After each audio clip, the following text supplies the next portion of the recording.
যুক্তরাষ্ট্র আর ইরানের সম্পর্ক নিয়ে যখনই কোনো খবর আসে আমরা উত্তেজনা দেখি, হুমকি পাল্টা হুমকি শুনি। কিন্তু এই যে ৭০ বছরেরও বেশি সময় ধরে চলে আসা দ্বন্দ্ব, এর পেছনে আছে তেল, ক্ষমতা আর গভীর অবিশ্বাসের এক জটিল গল্প। আজকের এই বিশ্লেষণে আমরা সেই গল্পের একদম গভীরে যাব। তো মূল প্রশ্নটা হলো, কেন এই দুটো দেশ এমন এক চিরশত্রুতে পরিণত হল? এর উত্তরটা কিন্তু সাম্প্রতিক কোনো ঘটনা বা শিরোনামে নেই। উত্তরটা লুকিয়ে আছে তাদের দীর্ঘ আর বেশ জটিল এক ইতিহাসে। এই ইতিহাসটাকে আমরা ৪টা গুরুত্বপূর্ণ ঘটনার মাধ্যমে বুঝতে পারি। ভাবুন তো, এগুলো যেন কয়েকটা ডমিনো পরপর সাজানো, একটা আরেকটার উপর পড়েছে, আর তা থেকেই আজকের এই সংকট তৈরি হয়েছে। চলুন আমরা একদম প্রথম ডমিনোটা দিয়েই শুরু করি। সব কিছুর শুরু কিন্তু তেলকে ঘিরেই।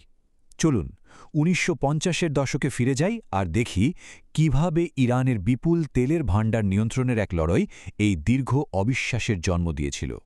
আচ্ছা, তখনকার পরিস্থিতিটা একটু কল্পনা করুন। পশ্চিম ইউরোপের জ্বালানির একটা বিরাট অংশ আসত ইরান থেকে, কিন্তু মজার ব্যাপার হলো তেল ইরানের, জমিও ইরানের, অথচ এর লাভের প্রায় পুরোটাই চলে যেত ব্রিটেনে। এই অন্যায়ের বিরুদ্ধেই শক্ত অবস্থান নিয়েছিলেন ইরানের গণতান্ত্রিকভাবে নির্বাচিত প্রধানমন্ত্রী মোহাম্মদ মোসাদ্দেক। তিনি বললেন, আমাদের তেল আমাদের সম্পত্তি। আর এই বলেই তিনি ইরানের পুরো তেল শিল্পকে জাতীয়করণ করে ফেললেন, যাতে দেশের সম্পদ দেশের মানুষের কাজেই লাগে। কিন্তু তার এই পদক্ষেপ যুক্তরাষ্ট্র আর ব্রিটেনের মোটেও পছন্দ হল না।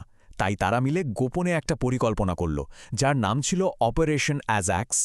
সিআইএ আর MI6 মিলে মোসাদ্দেককে ক্ষমতা থেকে সরিয়ে দিল আর তাদের অনুগত পশ্চিমাপন্থী শাহকে আবার সিংহাসনে বসাল। আর ঠিক এই ঘটনাটাই ইরানিদের মনে একটা গভীর ক্ষোভ আর অবিশ্বাসের জন্ম দেয়। আমরা যে প্রায় আমেরিকা নিপাত যাক স্লোগানটা শুনি, তার শেকড় কিন্তু এই বিশ্বাসঘাতকতার মধ্যেই লুকিয়ে আছে। কিন্তু ইতিহাসের সবচেয়ে অদ্ভুত ব্যাপার হল, এই অভ্যুত্থানের পরেই যুক্তরাষ্ট্র আর ইরান খুব ঘনিষ্ঠ বন্ধুতে পরিণত হয়েছিল। অবিশ্বাস্য লাগছে, তাই না? চলুন দেখি এটা কিভাবে সম্ভব হল। এর পেছনের কারণটা ছিল পুরোপুরি ভূরাজনৈতিক। তখন স্নায়ুযুদ্ধ চলছে। যুক্তরাষ্ট্র চাইছিল সোভিয়েত ইউনিয়ন যেন মধ্যপ্রাচ্যের তেল সমৃদ্ধ অঞ্চলে প্রভাব ফেলতে না পারে। তাই শাহ এর ইরানকে তারা সোভিয়েত ইউনিয়নের বিরুদ্ধে একটা বাফার স্টেট বা প্রতিরোধক দেয়াল হিসেবে ব্যবহার করতে শুরু করে। এখন এই স্লাইডের তথ্যটা দেখুন। এটা এই গল্পের সবচেয়ে বড় আইরনি। এই বন্ধুত্বের অংশ হিসেবেই ১৯৫৭ সালে শান্তির জন্য পরমাণু বা অ্যাটমস ফর পিস নামের এক কর্মসূচির অধীনে যুক্তরাষ্ট্রই কিন্তু ইরানকে তার প্রথম পারমাণবিক চুল্লি আর প্রযুক্তি দিয়েছিল। হ্যাঁ, ঠিকই শুনছেন। কিন্তু ১৯৫৩ সালের সেই অভ্যুত্থানের ফলে যে ক্ষোভটা তৈরি হয়েছিল, সেটা কিন্তু ইরানিদের মনে চাপা ছিল। আর ১৯৭৯ সালে সেই ক্ষোভের বিস্ফোরণ ঘটল। আয়াতুল্লাহ খোমেনির নেতৃত্বে ইসলামিক বিপ্লব যুক্তরাষ্ট্র সমর্থিত শাহকে ক্ষমতা থেকে ছুঁড়ে ফেলে দিল। আর রাতারাতি যুক্তরাষ্ট্রের সবচেয়ে কাছের মিত্র দেশটা তার কট্টর শত্রুতে পরিণত হল। এই বিপ্লবটা শুধু যুক্তরাষ্ট্রের রাজনৈতিক প্রভাবের ওপরই আঘাত হানেনি, এটা তাদের বানানো পুরো বৈশ্বিক অর্থনৈতিক ব্যবস্থার ভিত্তিকেই নাড়িয়ে দিয়েছিল। তাহলে ব্যাপারটা কি? ৭০-এর দশকে যুক্তরাষ্ট্র একটা দারুণ সিস্টেম চালু করে, যাকে বলা হয় পেট্রো ডলার সিস্টেম। নিয়মটা সহজ। তেল বিক্রি হবে শুধু মার্কিন ডলারে। তেলের মুনাফার সেই ডলার আবার বিনিয়োগ করতে হবে মার্কিন অর্থনীতিতে। আর বিনিময়ে আমেরিকা তেল উৎপাদনকারী দেশগুলোকে সামরিক নিরাপত্তা দেবে। এই চক্রটা মার্কিন ডলারকে বিশ্বজুড়ে প্রভাবশালী করে তোলে। বিপ্লবের পর ইরান এই পুরো সিস্টেমের জন্য একটা সরাসরি হুমকিতে পরিণত হয়। তারা যুক্তরাষ্ট্র সমর্থিত উপসাগরীয় দেশগুলোর বিরোধিতা করতে শুরু করে এবং বিভিন্ন গোষ্ঠীকে সমর্থন দিয়ে মার্কিন সৌদি জোটকে চ্যালেঞ্জ জানায়। মানে তারা পুরো খেলার নিয়মই বদলে দিতে চেয়েছিল। আর এই সব কিছুই আমাদের বর্তমান সময়ে নিয়ে আসে। আজকের দিনে এই দ্বন্দ্বের দুটো মূল কেন্দ্রবিন্দু হল ইরানের পারমাণবিক কর্মসূচি আর হরমুজ প্রণালী নামের একটা ছোট্ট কিন্তু ভীষণ গুরুত্বপূর্ণ জলপথ। পারমাণবিক বিষয়টা সহজে বুঝতে হলে আমাদের শুধু ইউরেনিয়াম সমৃদ্ধকরণ বা এনরিচমেন্টের মাত্রার পার্থক্যটা জানতে হবে। ইউরেনিয়ামকে যদি ৩ থেকে ৫% সমৃদ্ধ করা হয়, তবে তা দিয়ে বিদ্যুৎ উৎপাদন করা যায়। কিন্তু সেটাকে যদি ৯০% পর্যন্ত সমৃদ্ধ করা হয়, তাহলে তা দিয়ে পারমাণবিক বোমা তৈরি করা সম্ভব। আর এই ৯০%-এর কাছাকাছি যাওয়া নিয়েই সব চিন্তা।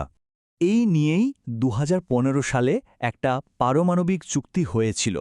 ব্যাপারটা ছিল একটা লেনদেনের মতো। ইরান তার পারমাণবিক কর্মসূচিকে সীমিত রাখবে আর বিনিময়ে তাদের উপর থেকে অর্থনৈতিক নিষেধাজ্ঞা তুলে নেওয়া হবে। একটা সাময়িক সমাধান তো হয়েছিল, কিন্তু 2018 সালে যুক্তরাষ্ট্র সেই চুক্তি থেকে বেরিয়ে আসায় সবকিছু আবার আগের জায়গায় ফিরে যায়। চুক্তি ভেঙে যাওয়ার পর ইরানও বসে থাকেনি। তারা তাদের ইউরেনিয়াম সমৃদ্ধিকরণের মাত্রা 1 লাফে 60% পর্যন্ত বাড়িয়ে দেয়।